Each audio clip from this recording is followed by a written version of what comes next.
Hello everyone and welcome back to the Great Book of Grudges. My name is Nathan and we're going to talk about Slaanesh today. You see, if you've lived under a rock, Slaanesh has been confirmed as the next DLC for Total War Warhammer. We don't know what other two factions are coming in, but we can make some pretty educated guesses.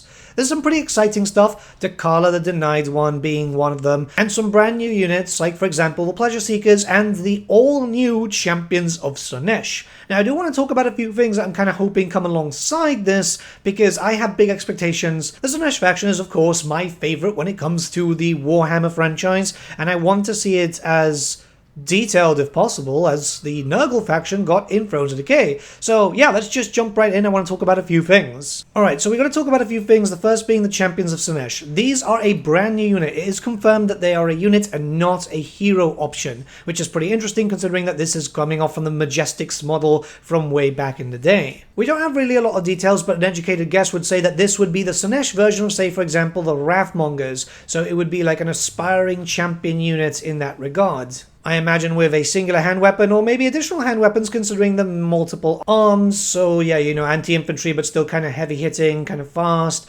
Now, my big thing about this is these are cool units, but the problem that the Wrathmongers presented is that they're kind of hard to actually get into your armies when you're playing as a Chaos Warrior faction. They're normally found through the normal recruitment pool, and there's no real information on how to make that increased a little bit better. In general, just you're not really going to get a lot of them, and in some cases, especially when you're using, say, for example, the Bloodspeaker, you want to kind of doomstack them, right? They're cool and you want to get as many of them as possible. So one worry I do have is it's going to be the same way here for the Champions of Slaanesh as it is for the Wrathmongers, where in reality they should be upgradable from their God Touch Chosen units, because it would be kind of going into the whole aspiring champions.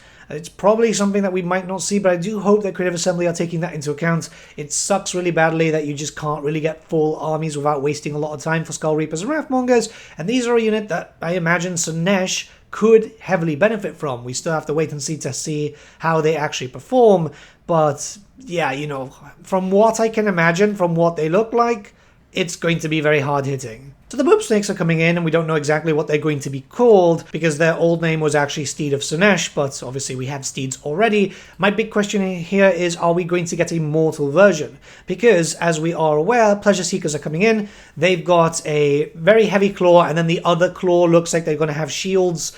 This kind of makes me think that we might not see a mortal version, which would be a massive shame, considering that God-Touched Cavalry is a big thing in Total War Warhammer. Nurgle has Rot Knights, which are on the Rot piece, Tzeentch has the Doom Knights, which are on the Disc of Tzeentch, and obviously Khorne does have the Skull Crushers, which have been available since the launch of the game.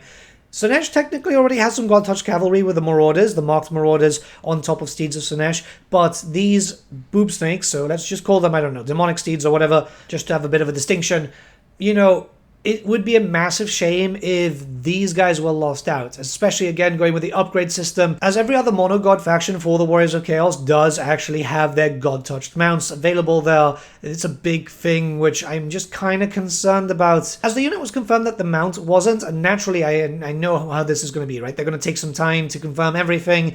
It's likely that we're going to be waiting until maybe June or July for this DLC, considering that 6.2 was confirmed. But yes, there's a natural bias here for me, because I do love the Slaanesh faction, and I want to see as many of the toys as possible and not falling behind. Not just units, but I do hope that the mount is usable by Lord and Hero choices, so all the Demonette characters and all the Mortal characters, these are the generics, because again, very big character. We've seen official artwork, by the way, from Games Workshop before, of these being written before, so it's just really, really important that they're considering that. The reason why I'm saying this, by the way, it might sound like, oh yeah, this is pretty certain. No, it's not. Remember that in every single setting, not just Warhammer Fantasy, and not just Total War, I'm saying everything, Slaanesh has always gotten the short end of the stick. I mean, look at the Emperor's Children launch very recently for 40k. They definitely got shafted, and not in the fun way, losing out on a bunch of demons, whilst everyone else seems to be fine. They got rid of Karanak, but apparently that was a mistake, and he's coming back in.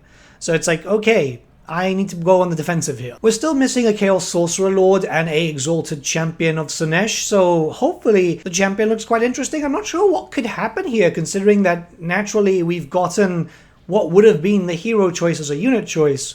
So I'm really, really curious of what they've got in mind. There's a bunch of old school models that they can look towards though. Thankfully, during the earlier editions of Warhammer Fantasy, there were a lot of models for pretty much all of the Chaos Gods. I'm hoping for a little bit of a unique look there, just to kind of really fill out a bit. A little bit of just visual flair is nice, especially if you're zooming in a lot. And I tend to do that even during live streams because I like to see these units fight. Slaanesh haven't been confirmed yet, but I think it's pretty much certain that they're going to be coming, considering that we've got Khorngors, Zangors, and also Pestigors. I'm kind of hoping here that they go against the last known model from way back in the day. There is official art which gives them like a javelin and stuff. I think some throwing weapons would be lovely, not only for like the Mono God Slaanesh faction, but also the Warriors of Chaos would be able to pick them up, and also the Beastmen, because they're usable by all three, and I think it's just a big benefit there. If at the worst points we don't get javelins, even though like this art is also okayed by Games Workshop, but it's also a bit of a weird thing because it's used by another company, it's created by another company, I'd like to see additional hand weapons. Gors can use additional hand weapons, anti-infantry works well. I just don't want another shield variants, because now we got two great weapon variants, so we got a hand weapon and shield one. Even then, the Khorngors were originally supposed to be with halberds, as far as we're aware. So a little bit of a mix would be lovely overall. It's one of those things where it is a very good unit. Imagine having armor piercing because of the Mark of Slaanesh a little bit faster, and additional hand weapons. It's going to be quite nice. And lastly, regarding Dakala, which is something that I spoke about in the past, but is more relevant now more than ever, we need to start seeing a rework for Vassals.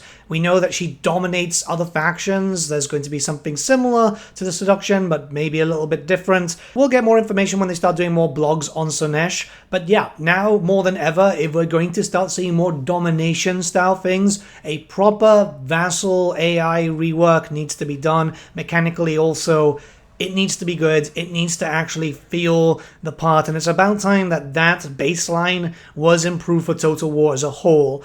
It was better in, say, for example, Total War Three Kingdoms, but it really does lack around here. We're still missing a bunch of other information, like who's the legendary hero, which is very likely Stirkar, and also who is the other legendary lord, which is very likely the Mask, alongside what could be the other missing units, even if the mortals don't come in.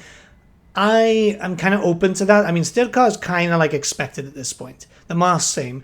There needs to be a big monster, and I'm expecting that to be like the gigantic Chaos Spawn. Maybe they do something else. Maybe they do like the Dreadmaw, for example, since they're going for a big snake thing. But yeah, I mean, anything other than this is a bonus. I'm just hoping, really hoping, that the mounts are usable by everyone. I know it's a lot of demands from me this time, but this is my favorite faction, and I hope it gets the attention it deserves. Let me know what you guys think, and let me know what needs to be done in your personal view for Slaanesh in the comments below. Start a bit of a discussion. Hopefully it won't be too long until we start getting some more information regarding all the stuff in this DLC. Not just the Slaanesh stuff, but the other two factions too. Have a great day, everyone, and I'll see you all again very, very soon.